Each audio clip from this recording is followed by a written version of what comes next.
Good morning. As we go to the chitas of today,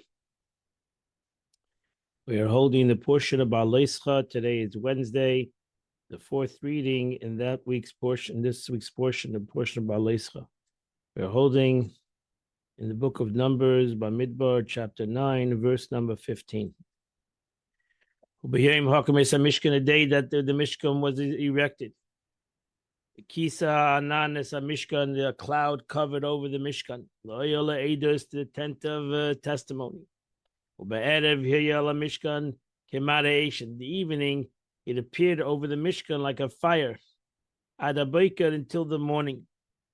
Now she says the Mishkan served as a tent, which the tablets, the Aron was in, with the Ten Commandments, which was a testimony, the Eidos. Yala Mishkan, in the sense of being continuously over the Mishkan.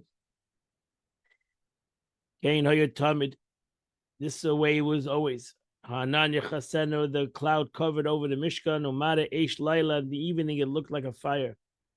Ulafnea Eidos, Ulafnea Heles Anon Maloyal, in accordance to the clouds of departure from over the tent. V'achken Yisrael b'nei Yisrael. And when the Jewish people saw the cloud lifted off the tent, they knew it was time to travel. And at the time when the cloud would rest, settle, there the Jewish people would settle. Now she says, what means he'elois, as a Targum translates the istalkus, to departure, like a istalkus of a tzaddik, departure.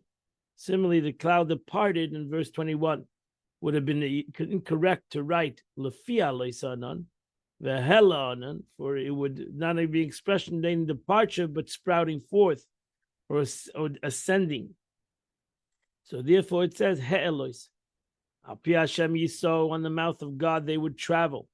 Bnei Yisrael, the children of Israel. Al pi Hashem Yachinu, and the mouth of God, so to say, they would rest. Kol yemei yishkan ha'onan ala mishkan yachnu, as long as the cloud rested upon the Mishkan, then they would encamp. Now she says we learned in the Braisim in Melechas HaMishkan, when the Israelites traveled, the cloud would fold and spread itself over the tribe of Yehuda like a beam. They blew a tekiah blast and a teruah and another tekiah, but it would not move until Moshe declared, "Rise, O Lord." And then the banner of the camp of Yehuda would travel. This is all brought down in the Sifri. Al pi Hashem Yachnu, as soon as the Jews encamped, the pillar of cloud would mushroom upwards and spread itself over the tribe of Yehuda like a canopy. It would not depart until Moshe declared, "Return, O Lord, to the myriads of Israel, thousands."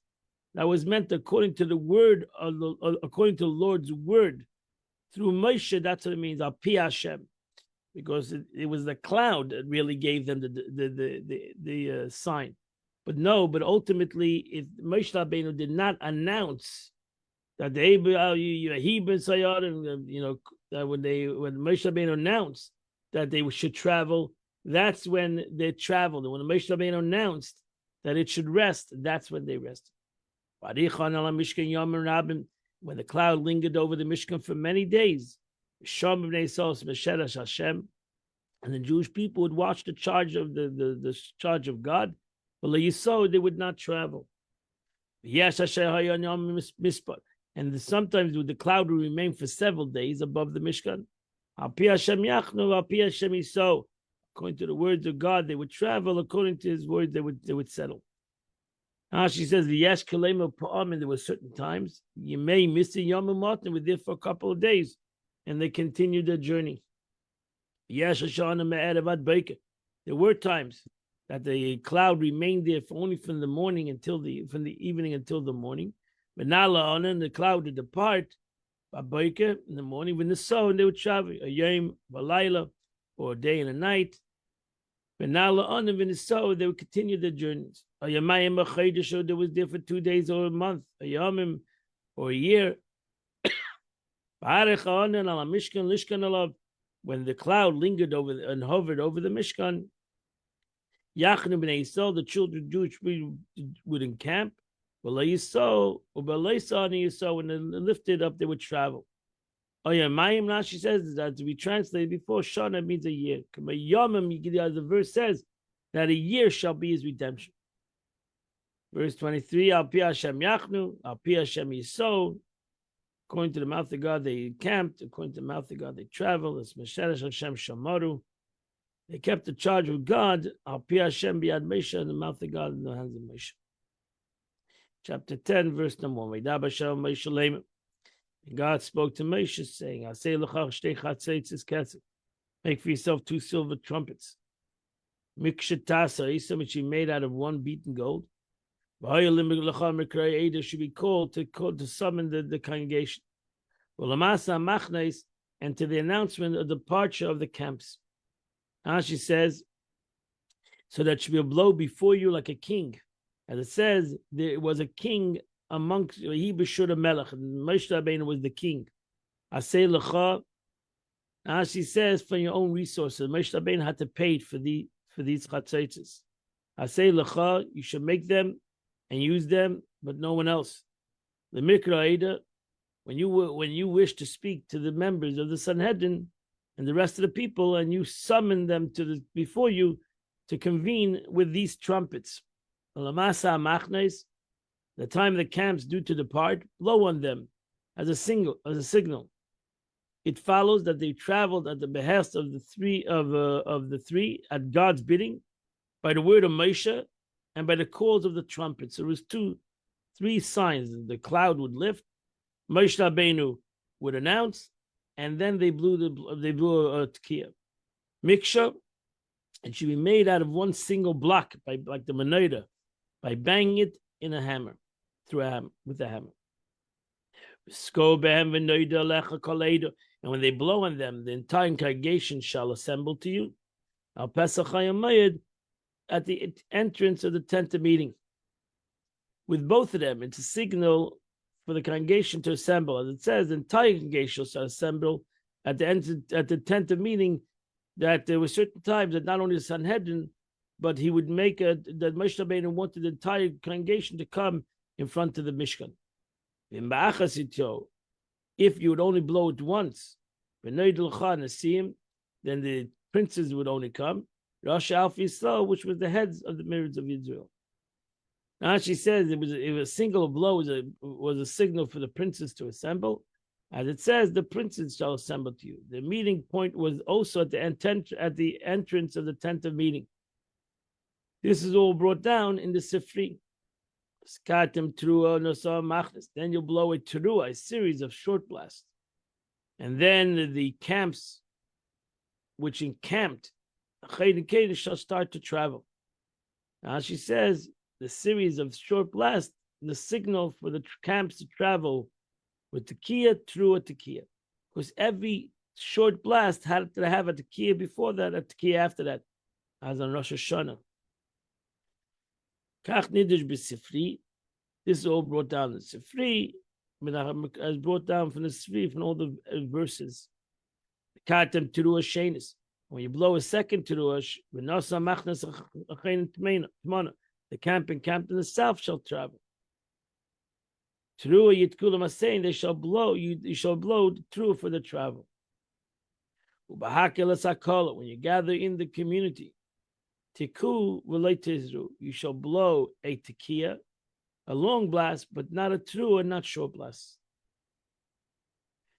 Says, but because it says they shall be used for the sum of the congregation and to announce the departure of the camps, thus the sum of the congregation is done by 2 priests and with 2 trumpets. As it says, they shall blow with them. So traveling to the camp was done with both of them, 2 trumpets. I might think that just as the departure of the camps were blown tekiah, teruah, tekiah, so the sum of the congregation blown tekiah, teruah, tekiah. And now there would be no difference between the signal of summoning the congregation and the signaling of the initial departure of the camps. Therefore, the Torah teaches us, but when assembling the congregation, indicating that a teruah, that no teruah is blown to summon the congregation, only a tekiah. And the same applies to the convenience of the leaders. So there was no single, there was a signal for all three. Some in the congregation was with two. Convening of the princes was with one, and neither of them included through it. Initiating the camp's departure was with both, and it was a teruah and a tekiah. Verse number 8. Descendants of Aaron and Kohen, they shall blow these trumpets. It shall be for you the eternal stature for your generations, for the summing of the congregation and for the journeys. Verse 9. If a war will come to your land, against the adversary that oppose you, you shall blow a teruah with these trumpets. And you'll be remembered before the Lord your God. You'll be safe from the enemies. The days of your rejoicing, on your festivals, on the first days of the month. With the katem b'chatzreitzes, you shall blow in these trumpets. Upon your ascending offerings, upon your peace offerings. These blowings, these trumpet blowings shall be a remembrance before your God. I am God your God. Now she says, so it is talking specifically about not a private offering, but a korban tzibur, a public offering. From here we learn that on the New Year, our festival, Rosh Hashanah, the verse proclaiming God's kingship, we recite with the verse remembers Zechrenis and the verse relating to Shofar. So here we know exactly is Malchus, Zechrenis, and Shofris. So we learn all this. We learn this concept that what we're going to do on Rosh Hashanah. Now we need to have these three concepts. On all these things, we blow the shofar. Remember in the Musaf, we blow the shofar after we mention the bracha of Zechrenis, after the bracha of Malchias, and the kingship and remembrance, and after the bracha of Shofris. And we learn this all from this pasuk, and this is all brought down in the Sifri. And that ends the Chumash for today. We now go to the Tanya of the day. We're holding the 4th chapter of Tanya in Shara Yichud Ve'emunah. So the Alter Rebbe were about the concept that since the divine activating force responsible for the existence of created things must continuously be present in them, they are completely nullified. So therefore, they're completely nullified. And truth is, they are totally nullified to their source because it's right there. The source is right there. This means, as the Alter Rebbe explained, that the previous chapter, that in reality, they don't exist because they are nullified to the source, just like the ray of the sun. In the sun, in its source, it is lost. It's totally nullified. So the truth is, physicality is an illusion, really, in essence, according to this, because they're totally nullified to the source which gives existence. So then the question is, but ultimately there is a physical reality. Why then do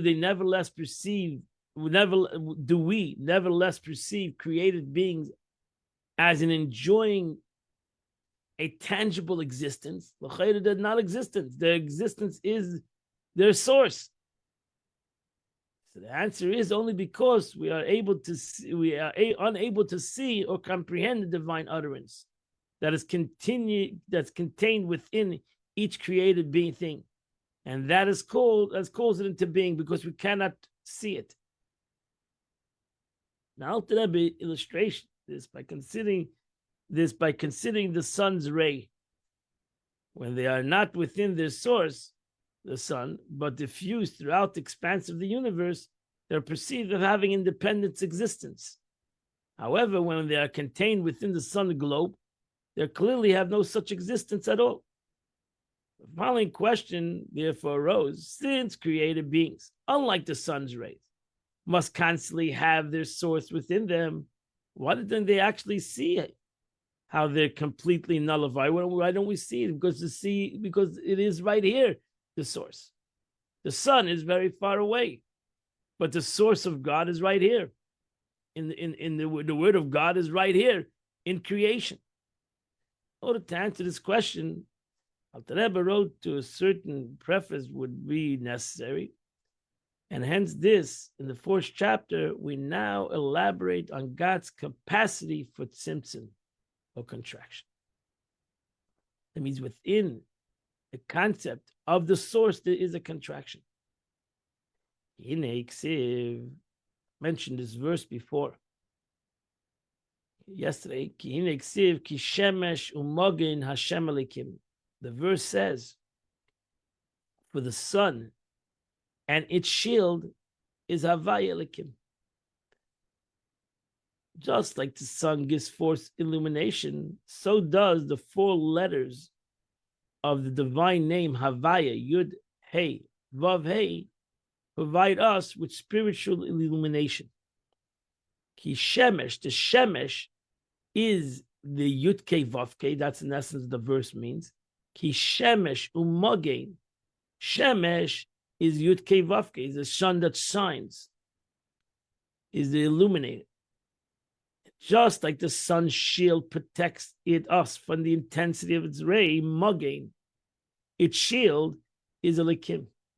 So does God shield us from the divine name, with the divine name Elikim. So you have Yud Kei Vav Kei, which is the tetragram, which is the infinite name of God, which is the concept of He was, He is, and He will be at the same time, which is one of the reasons why we don't say that name. Because it's a name that cannot be understood, so to say. It's God's infinity within the world. But the Eibishter created the name Elikim. Elikim is Gematria Teva, as Chassidus says. The Gematria is the numeric value of nature, which is the Mogain, the shield. Pirush, Mogin hu naitek lashemesh. The shield refers to specifically that the shield, which is a covering for the sun. Why does the Eibishter why did God create a covering for the sun? Lahagin, so that the world, to protect simply the world.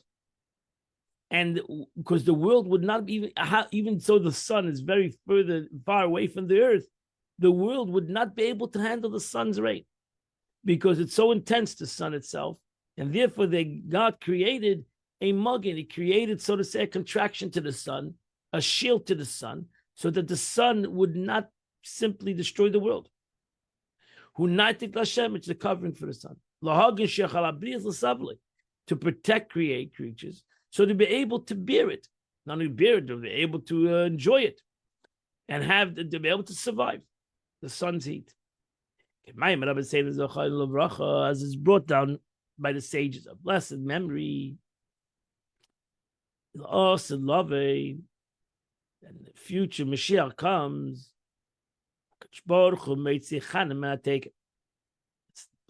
the Eibishter will take the sun out of its sheath. The Shoyim Nidimba, and the wicked will be punished by it, as they're unable to bear the intensity of the sun.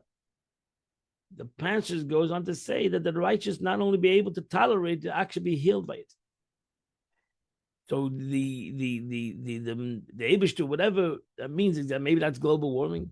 The Eibishter will take out the sun from its sheath and from its shield, and it simply will be either a positive or a negative. Just as the covering shield of the sun, protecting creatures from the intensity of its rays, so that they benefit, may be derived from the sun. So too the name of God. So we're talking about the 2 names of God, Yud Kei Vav Kei, which we say Adonai, and Elikim, are both the names of God. But that's the name of God, which is the concept of the contraction. It's the concept of the Mogain, the shield. So does the name Elikim shield the name Havaya, blessed be He, enabling the creatures of the created a universe to absorb the divine illumination that emanates from name Havaya. So it's all for the name Havaya. That within the Eibushter himself, he has two names, Yud Kei Vav Kei, which is the name of Chesed, which that's why it's a symbolic name of Chesed, and Elikim is Gevura, but the Gevura is for the Chesed, so that we should be able to endure Chesed. So the name of Havaya, the name of Yud Kei Vav Kei, we should be able to endure that divine light. We have the name Elikim that gives us the capability to endure the light. Our opening verse for the sun and the shield, Havaya Elikim, just means that the name Havaya illumines like the sun, while the name Elikim screens its illumination, like the sheath of the sun, enabling its light to be received. So it's all for the sake of receiving. It's all for the sake of giving. Both are for the sake of giving. Yud Kei Vav Kei is Chesed, gives, but its giving would be too strong for the creation to handle. And therefore, the Eibushter created the concept within God, the concept of Gevura, so that this giving should be able to be received. So there we see Gevura Shebechesed, the concept of where Gevura is Chesed, because all the basic concepts that should be able to give, and it should be able to give, that it should be able to receive. What is the important? What is the greatness of giving if the receiver cannot receive? So we need to have the giving that the receiver should be able to receive. That's why the giver wants to give. Shem Havaya, because the name Havaya, Yud Kei Vav Kei, we just don't say the word Yud Kei Vav Kei.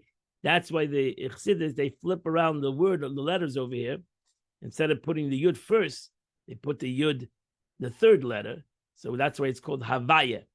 Havaya. Havaya. So that you could say, because it's not saying God's name. So that's why you hear in all Chassidic terminology, in Yeshiva, Havaya. Havaya is just saying God's name in a different form, which then you're allowed to say it.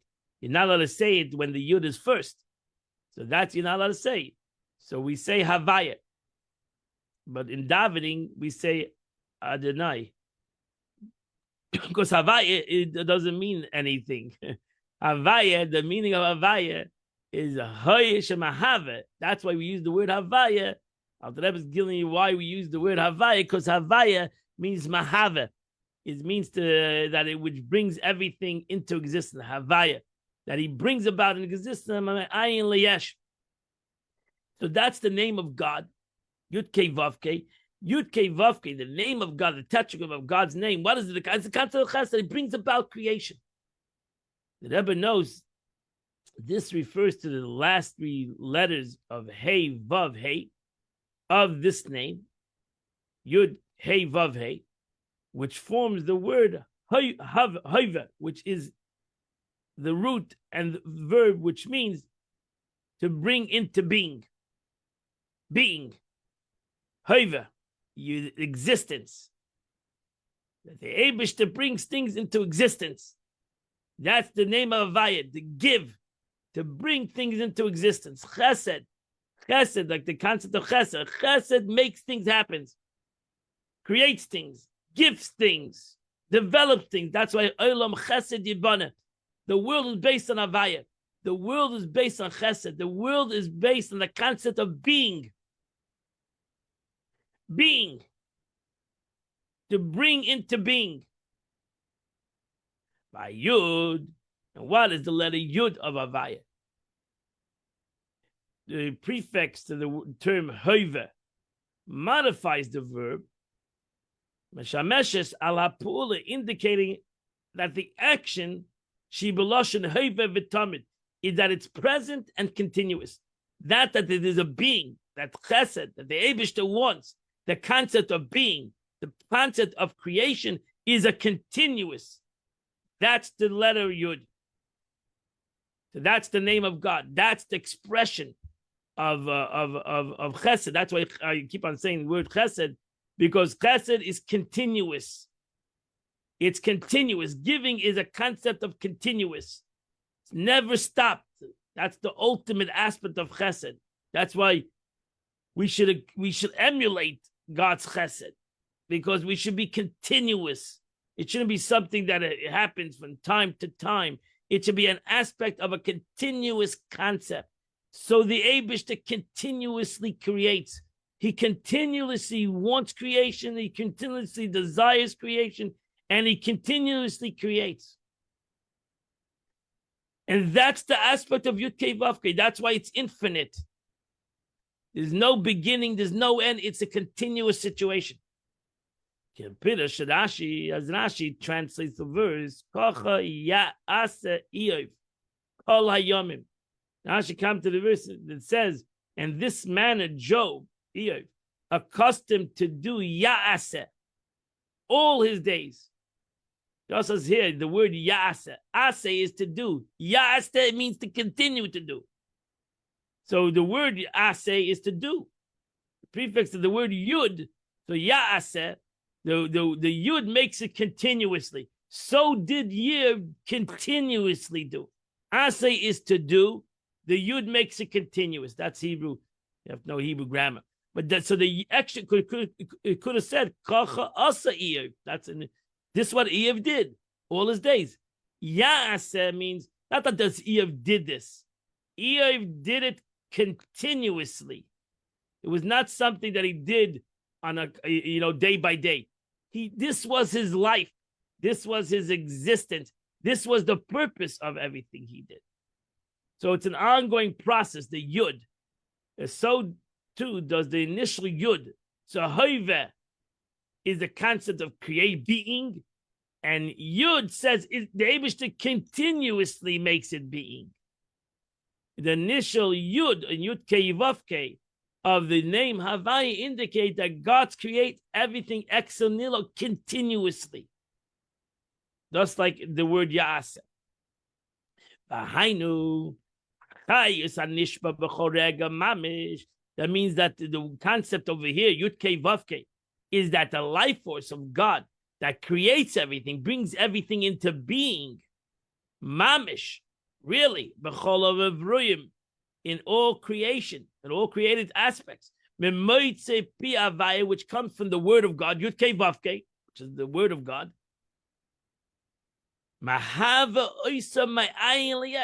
Creates it continuously. Every second. Every second, there's a creation. Yud Kei Vav Kei. Yehovah, there's a concept with the Eibishter wants this created being. This concept in the world continuously. And if there wasn't the Devar Hashem, the Yud Kei Vav Kei, the name of God within within all creation, there wouldn't be a creation. Or there wouldn't be this created entity. Because it's not enough that we're created. This tree was originally created in the 6 days of creation. That should be now in the world, thousands of years later. Because not, it doesn't work that way. The Eibishter creates, it needs to create it continuously. I explained before, because you can't compare the creation of the world to the creation of something from something. The creation of the world, something for nothing. Therefore, it needs to be continuously created. So in the sun, Havaya, it is a sun, so to say, of Havaya, who illuminates continuously, brings into creation into being. Ki shemesh umagein. The shemesh.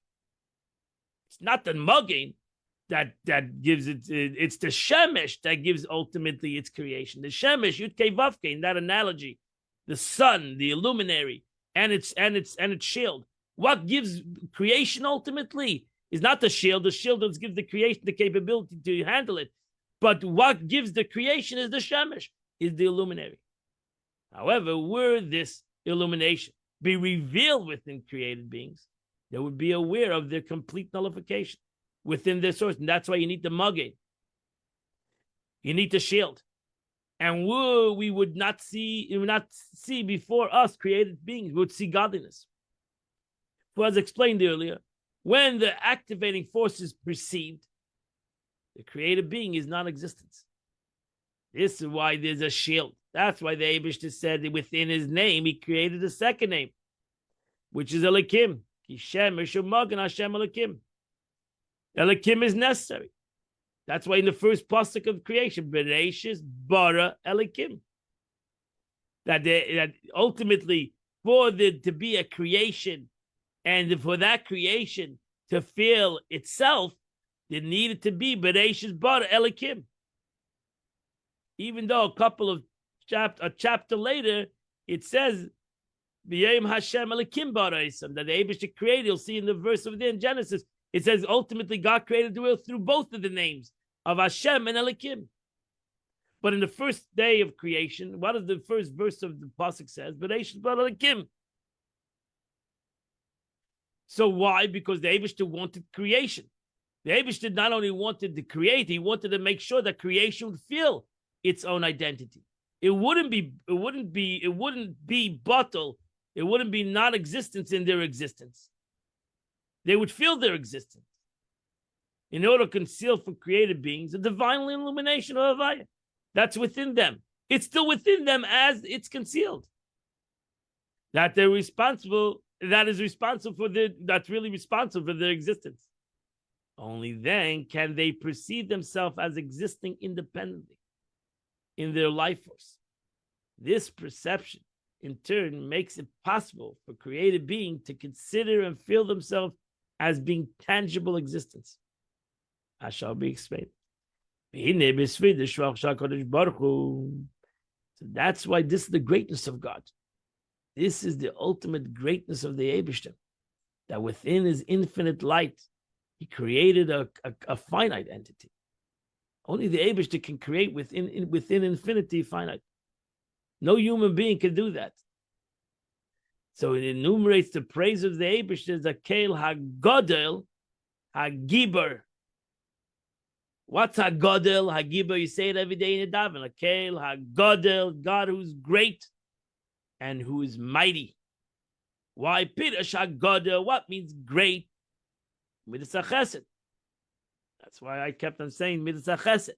HaGodel shows on the name of Havaya, which is great, which is Chesed, which is kindness. It's Pashtus. What means great? It's spreading forth. Achayis b'chol ha'olamis. That's what Chesed is. Chesed wants to give. Chesed wants to illuminate. Chesed is there for the illumination.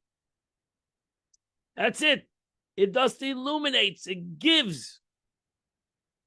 Le'ein kates v'tachlis. It creates things without limit. Unlimited. There's unlimited amount of world. There's unlimited concepts. There's unlimited creation. There's unlimited. Li is berui me'ayin layesh. That they be created unlimited exonila and exist through gratitude, gracious chesed. The chesed chinam. Unlimited chesed. Chesed chinam. Chesed chinam. Free kindness. For God maintains all creatures and whatever they are worthy of his kindness or not, the Eibishter gives. Kindness is not interested in if the recipient deserves it or not. Kindness wants to give. That's chesed chinam. Chesed chinam. Unlimited kindness. Benik is gedela. And that's called great. The attribute of chesed is called greatness. For it comes to derive from the greatness of God. Blessed be He, from himself and his glory, unlimited, infinite. Ki Godel Hashem, because God is great. To look at loss and chayken to his greatness, it's unsearchable. In so much as it's infinite. And that's why we all need to work on our chesed. That we should be like the chesed of the Eibishter, unlimited. We should never limit midas chesed. We should never limit it. Therefore, he also causes a life force and existence, exonilo, in the issues forth for an unlimited number of worlds and creatures. Why? And the Rebbe would say these always words are words in the Gemara. For the nature of good is to do good. And if the Eibishter created the world through chesed, HaGodel, it's teva, tov lehetiv, it's unlimited. The nature of good is too good. God's benevolence does dictate that there's an infinite number of worlds and creatures and will benefit from his beneficence, from his kindness. And therefore, God gives kindness unlimited. And that's why God is forgiving unlimited. God is giving unlimited. He has the kindness of unlimited. And there's nothing that stops his kindness.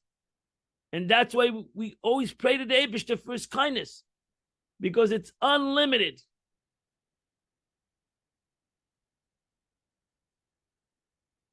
But we have the Gevura. But here, the Chitas ends for today, so you'll have to wait for the next concept, the concept of Gevura in HaKadosh Baruch Hu. Hakel HaGodel HaGiber. What is the Giber in the next concept of Giber? Mighty. God is great, he's all giving, and he's almighty.